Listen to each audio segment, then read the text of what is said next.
everyone, myself Akash Gupta. I am currently first year English student. In last lecture we have discussed about the chemical bonding. Now in this lecture we have discussed about the DNA block. Most important topic of DNA block is right now here. General trend of the block, metallic character, variable oxidation state concept regarding reducing agent and oxidizing agent, magnetic property, formation of interstitial compound, catalytic property, alloy formation. Compound of D block, potassium permanganate, potassium dichromate. And chromyl chloride test, lengthened contraction and actinide contraction, electronic configuration DNA block. Now in this topic में मैंने कुछ जगह star mark कर रखा है, means that वह area hotspot area है and targeted topic है. उस टॉपिक को आप अच्छे से फोकस कीजिएगा और उस पर ट्राई करिएगा ज़्यादा से ज़्यादा क्वेश्चन करने की, बिकॉज हमारे मेडिकल एग्जामिनेशन पे दिस टॉपिक पे मेनली फ्रीक्वेंटली क्वेश्चन किया जा रहा है. और एक बात और, मैंने इलेक्ट्रॉनिक कॉन्फ़िगरेशन में और डीएनए ब्लॉक में आप लोग जो एक्सेप्शन पोर्शन है उस पर मेनली फोकस कीजिएगा, क्योंकि जो भी क्वेश्चन फ्रेम हो रहा है मेनली अभी तक एक्सेप्शन से एक क्वेश्चन फ्रेम होता रहा है. एंड लास्ट जो 3 1 4 टॉपिक है इसको आप एनसीईआरटी से अपना नोट को प्रिफर कीजिएगा, क्योंकि वहां से आपको ज्यादा क्लियरिटी मिलेगी. क्योंकि जो है लास्ट 2 टॉपिक है ना बहुत ही इंपॉर्टेंट टॉपिक है और ये एक कोर टॉपिक है, तो आप ट्राई करिएगा इन सब टॉपिक को फोकस करते हैं तो होप सो आप अपने जो कमिंग एग्जामिनेशन है उसमें अच्छा स्कोर कर सकते हैं. नाउ आते हैं कुछ इंपॉर्टेंट एरिया पे हम फोकस करते हैं. ये टॉपिक है आपके एनसीईआरटी इंटेक्स्ट से, एनसीईआरटी एग्जाम्पलर से, पीवाईक्यू से क्वेश्चन फ्रेम किया गया है. फर्स्ट टॉपिक आते हैं why transition element. They have transition element because n-1 d orbital में अनपेड इलेक्ट्रॉन होता है. मीन दैट ट्रांजिशन इसलिए है बिकॉज डी ऑर्बिटल में अनपेड इलेक्ट्रॉन होने के कारण they show transition element. But some element of D block do not have transition property, just like zinc, cadmium, mercury, copper, nickel, they are not transition. एक example है हमारे interest में, जब silver is a transition element और not. Yes, silver is a transition element because silver में जो +2 oxidation state में और D9 कॉन्फ़िगरेशन अटेंड करता है. तो overall we say that silver is a transition element. Now second topic पे आते हैं metallic bond. As we know that number of unpaired electron increases, the strength of metallic bond goes to increases. And last में बोलना चाहता हूं जो zinc होता है उसका मेटालिक बॉन्ड में वीक होता है. And zinc have lowest enthalpy of atomization because zinc have completely filled d orbital, but other transition element have strongest enthalpy of atomization because they have number of unpaired electron maximum होता है. आते हैं next topic पे radii. Radii में 3D series में NCERT में radii के बारे में अच्छे से दे रखा है. आप एनसीईआरटी से अपने नोट्स का प्रिफर कीजिएगा. आते हैं कुछ इंपॉर्टेंट रेडियाई का ऑर्डर है, जैसे जिरकोनियम और hafnium. They have nearly about similar size because due to lanthanoid contraction. आते हैं नेक्स्ट टॉपिक पे, which of the following transition element does not show variable oxidation state. पहले यहाँ पे क्वेश्चन क्या है, ट्रांजिशन एलिमेंट जिंक तो होगा नहीं ट्रांजिशन एलिमेंट, बच्चा कॉपर, मैग्नीज और स्कैंडियम. हमारे एनसीईआरटी में एक टेबल है जहाँ पे मैक्सिमम ऑक्सीडेशन स्टेट के बारे में एक्सप्लेन कर रखा है. तो जो मैग्नीज तो maximum oxidation state, but other elements है like copper and manganese also show variable oxidation state, but scandium do not show variable oxidation state. Next topic पे आते हैं CuF2, CuCl2, CuBr2, CuI2. इनमें से जो स्टार्टिंग 3 एलिमेंट है they are stable, but CuI2 is unstable because of the Cu+2 में best oxidising agent and I- में best reducing agent. Then आते हैं नेक्स्ट टॉपिक पे कॉपर+1 में they show disproportionate reaction, disproportionation in aqueous medium.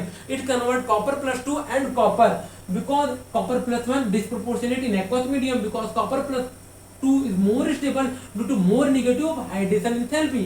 आते हैं next topic पे, D block तो highest oxidation state in case of oxide and fluoride. Reason क्या है, due to small size and high electronegativity.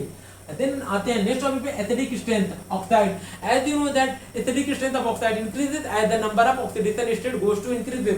Just like manganese में मैंने कोई एक ऑर्डर लिख रखा है, जैसे जैसे मैग्नीज की ऑक्सीडेशन स्टेट इंक्रीज होते जा रही है उसकी एसिडिक स्ट्रेंथ बढ़ती जा रही है. नेक्स्ट टॉपिक पे आते हैं oxidising power.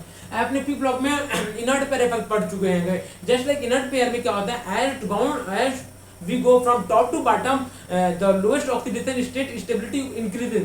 But D block में क्या होता है, ऐसा नहीं होता है. इसमें क्या होता है, हाईएस्ट ऑक्सीडेशन स्टेट की स्टेबिलिटी बढ़ती जाती है. बट इन डी ब्लॉक में as we move from left to right the lowest oxidation state will be increases. Just like एक एग्जांपल मैंने कर रखा है, जैसे मैग्नीशियम क्रोमियम एंड मैग्नीज में, जो मैग्नीज में +7 स्टेट में नहीं रहता है वो तुरंत कन्वर्ट हो जाता है Mn+2 में, बिकॉज मैग्नीज में +2 ऑक्सीडेशन स्टेट में they attain D5 configuration with half filled configuration. आते हैं नेक्स्ट टॉपिक पे, मैग्नेटिक प्रॉपर्टी। मैग्नेटिक प्रॉपर्टी में भी एनसीईआरटी इंटरेस्ट में 1-2 क्वेश्चन भी दे रखा है, आप उससे भी जाइएगा। एक एनसीईआरटी में एक मैग्नेटिक प्रॉपर्टी एक फॉर्मूला होता है रूट में √n+2 where n is the number of unpaired electron.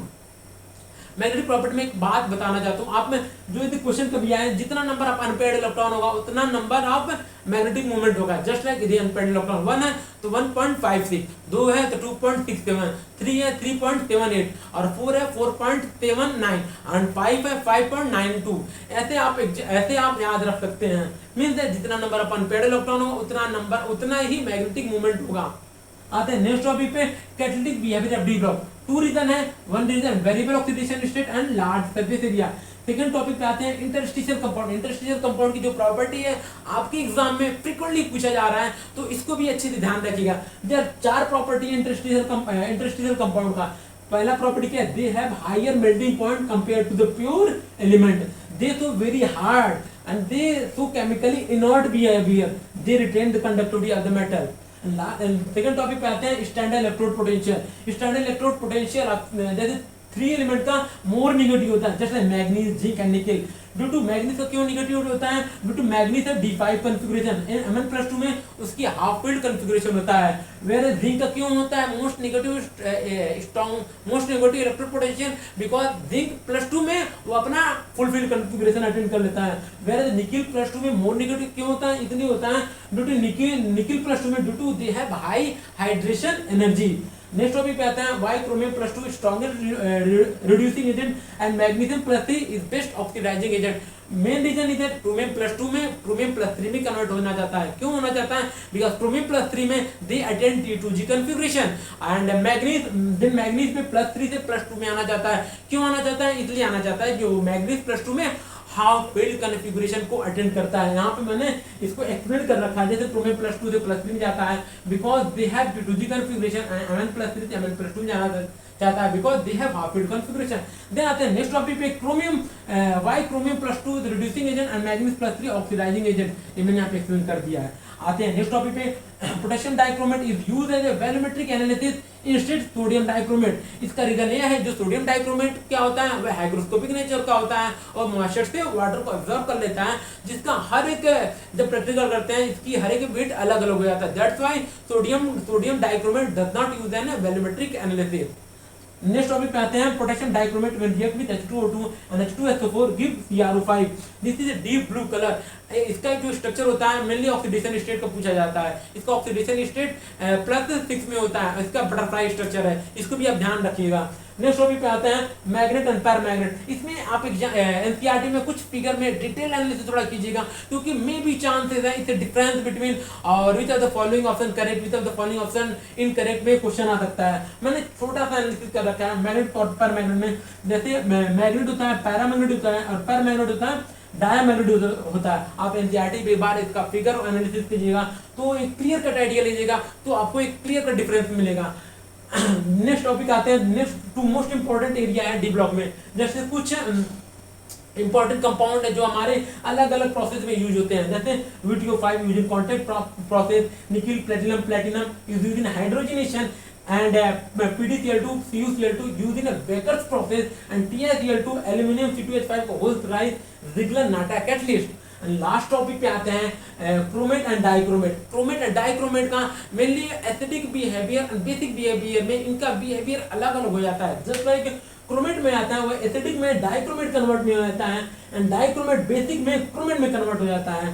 तो इस टॉपिक को भी एक बार एनसीईआरटी में इसका जो स्ट्रक्चर है उससे एक बार क्लियर कट आइडिया ले लीजिएगा। आते हैं दे show colour because charge transfer spectra से कलर शो करते हैं, वो होता है डायमैग्नेटिक नेचर। और मैं फिर बोल रहा हूँ जो यह जो टॉपिक है इस टॉपिक को मेनली आप एनसीईआरटी से जाइएगा, क्योंकि आपने पूरी लॉन्ग ईयर जर्नी में डीएनए ब्लॉक को अच्छे से कर रखे हैं। तो मैंने कुछ कोर टॉपिक, कुछ टारगेटेड टॉपिक पे फोकस किया हूँ। और एक बात और मैं बोलना चाहता हूँ, लेंथेनाइट कॉन्ट्रैक्शन, एक्टिनाइट कॉन्ट्रैक्शन को भी अच्छे से कीजिएगा। इसमें मेन रीजन 2 रीजन है, due to nuclear charge increases as you move from left to right, the nuclear charge increases, size goes to decreases।